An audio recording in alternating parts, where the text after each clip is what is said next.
Hey guys, it's Shortcakey. How you doing? Hope you're doing good. Today I'm going to do the top 10 haunted places. So, here we go.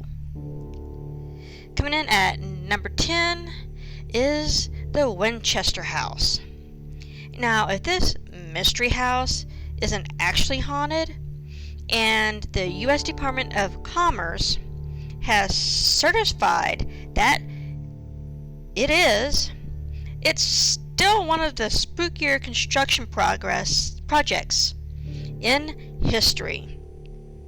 After the death of her husband and child, Sarah Winchester, the wife of the maker's son, consulted a seer who proclaimed her family had been killed by the ghost of those who died of bullets from her family's guns.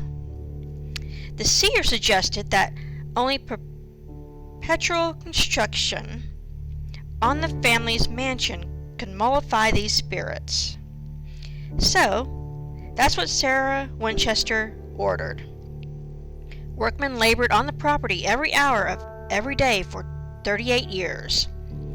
The 160-room estate, built entirely without the aid of blueprints, is truly bizarre.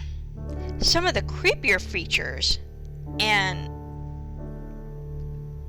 to me, is creepy, spooky, all out spine chilling features are staircases to nowhere, doors that open onto brick walls or 10-foot drops, and a window with an etched glass spiderweb motif. That is pretty creepy. Coming in at number 9, we have the White House. America's most famous residence is also allegedly one of the most haunted. According to lore, some of the inhabitants felt such ties to the seat of American power that they chose to linger long after their deaths.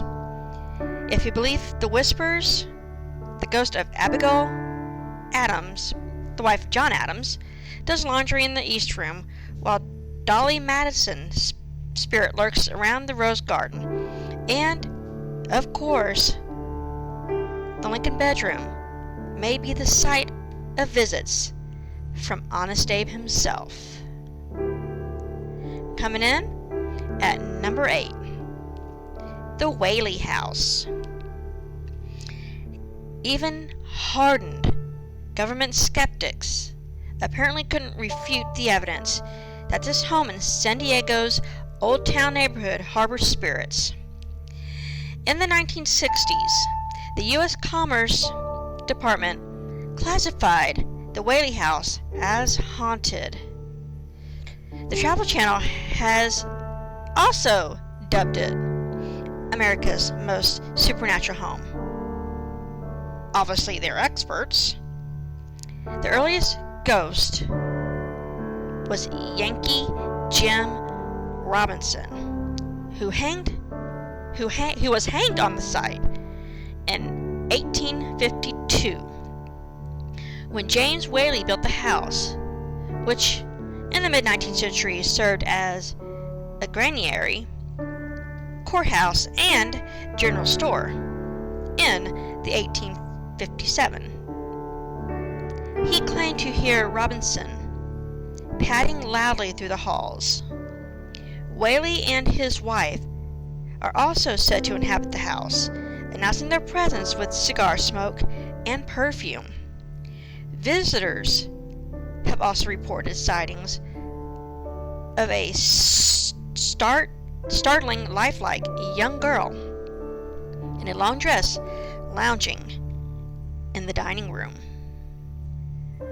Coming in at number 7 is the Tower of London.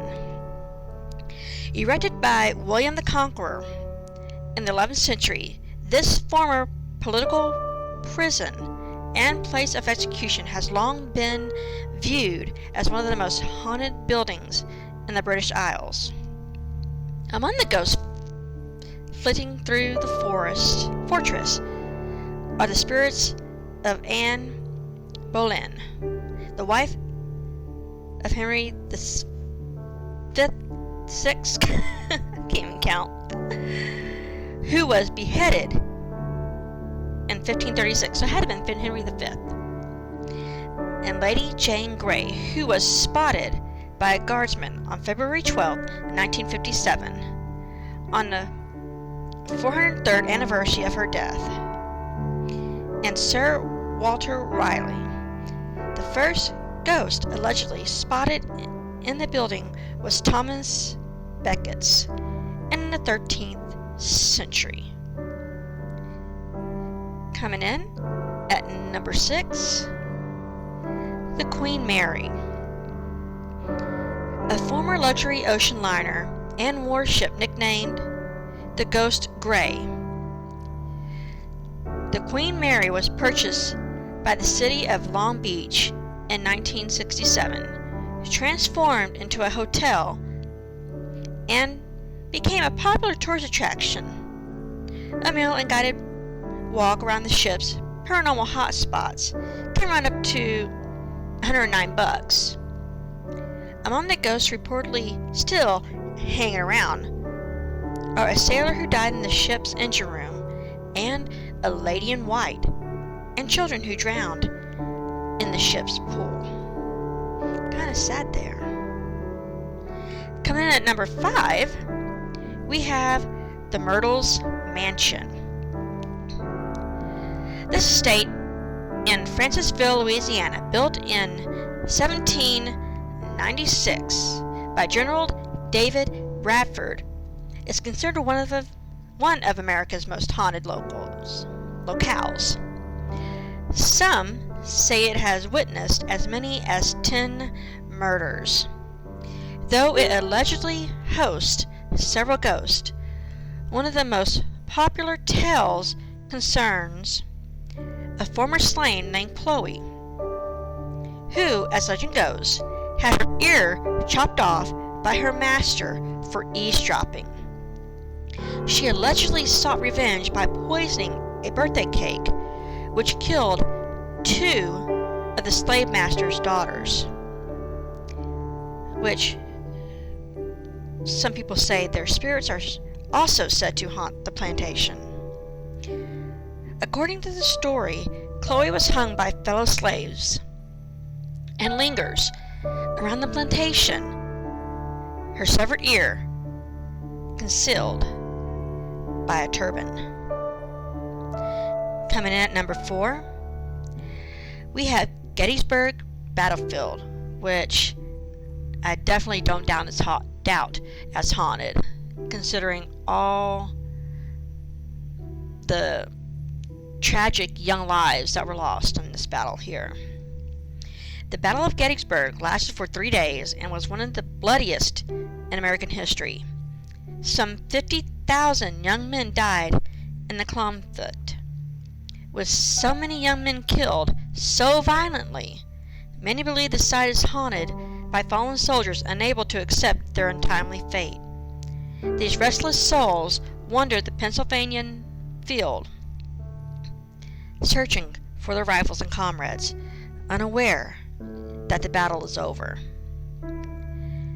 Coming in at number 3, we have Edinburgh Castle.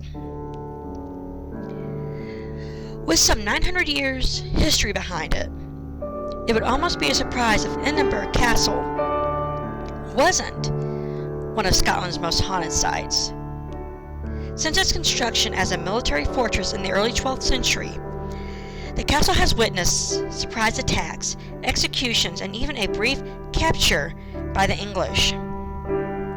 Reincarnated as a tourist attraction, Edinburgh Castle now offers haunted tours of its dungeons, which once hosted the likes of Duke Alexander Stewart of Albany, who escaped stabbing his guards to death and then burning their bodies, Lady Janet Douglas, of Glamis, which was accused of witchcraft and burned at the stake, and an unnamed piper who once wandered down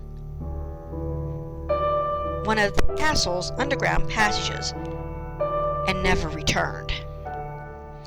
In 2001, Edinburgh Castle became the site of one of the largest paranormal investigations in history. A team of 9 researchers and over 200 members of the public explored the castle's forgotten chambers and secret passages for signs of ghostly happenings. The public was not told which areas of the castles were rumored to be haunted and which were not. 51% of the participants in haunted areas reported paranormal experiences, while only 35% did so in non-existent haunted areas. Shadowy figures, sudden drops in temperature, and the feeling of something tugging on your clothes are all everyday experiences in Edinburgh. If the castle's paranormal activity isn't enough, Edinburgh also boasts the Mary King's Close, an underground area of the city in which victims of the Black Plague were quarantined and left to die. Coming in at number 2, Eastern State Penitentiary. Built in 1829 with castle-like walls and imposing guard towers, Eastern State Penitentiary in Philadelphia, Pennsylvania, was the first prison to institute solitary confinement. Prisoners lived alone, ate alone, and even exercised alone in individual yards. When an inmate left his cell, a guard covered his head with a hood so that he remained in confinement. Although the solitary system was quickly discarded due to overcrowding, Eastern State is widely believed to have caused mental illness among its prisoners. It operated as a regular prison from 1913 until it closed in 1970, during which time it housed both Al Capone and a bank robber, Willie Sutton.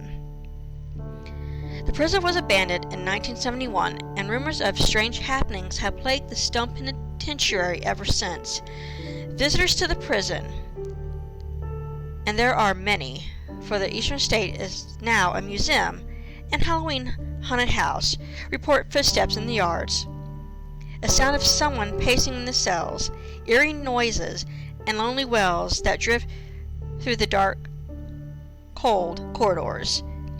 Cell Block 12 is famous for its disembodied laughter, and one guard tower appears. One guard tower appears on some nights to be occupied by a shadowy figure keeping watch over the empty prison. And coming in at number 1, the Amityville House, which has had original movie, Amityville Horror, and a couple of remakes, I believe. The house on 112 Ocean Avenue in Amityville, New York, an upscale Long Island suburb, was the site of a brutal family murder in which 23-year-old Ronald DeFeo Jr. shot and killed his parents and 4 younger siblings on November 14, 1974. But much of the legend surrounding the home stems from the family who moved in a little over a year after the murders. George and Kathy Lutz and their 4 children, knowing about the tragic events that had taken place, agreed to see the property, including a 4,000 square foot house, waterfront access, a boathouse, heated swimming pool, garage, and a full basement, and eventually bought it. As soon as Kathy walked in the house, she had a smile on her face that just beamed. That hadn't happened in all previous homes we looked at, George Lutz recalled, later describing the events at Amityville at a paranormal convention. I knew from the look on her face that this was to be our dream home. Soon after moving in, though, things changed dramatically. Even after having the place blessed by a priest, At the urging of a friend, George and Kathy said they began experiencing strange things, banging noises, footsteps untraceable to any family member's movements, mysterious and pervasive odors, green jello-like substances leaking from walls, toilet water turning black, swarms of houseflies, and eyes peering in from the outside of the windows. Even the family's behavior began to change. George was often sick, went days without bathing, and lost weight, while Kathy had constant nightmares. The children began to fight with each other. After the disturbances worsened, the Lutzes decided to leave the house temporarily. But the night in which they were to depart turned out to be their last night there. Although George Lutz was reluctant to explain in full details of that night, he once said that the hardest thing for those people who experience a haunting is the loss of being able to communicate with anyone else about it. It's not talked about, it's not understood, and when it happens to you, you become an alien to everyone else. The Lutz's entire account was later dismissed as a fabrication by a paranormal investigator. The late Dr. Stephen Kaplan, he said it was dismissed and as fabricated, and as a fabrication by the paranormal investigator, the late Dr. Stephen Kaplan. Ultimately, Kaplan said George's stories of haunting were too wide-ranging and probably stemmed from a pre-existing obsession with the paranormal. I wouldn't really discount that. I'm kind of into the Amityville deal, so I really don't account for that. Well, guys, hope you enjoyed this. Leave a like and comment. Don't forget to subscribe. If you want more of this, again, leave a like. Love you guys. Smooches and hugs.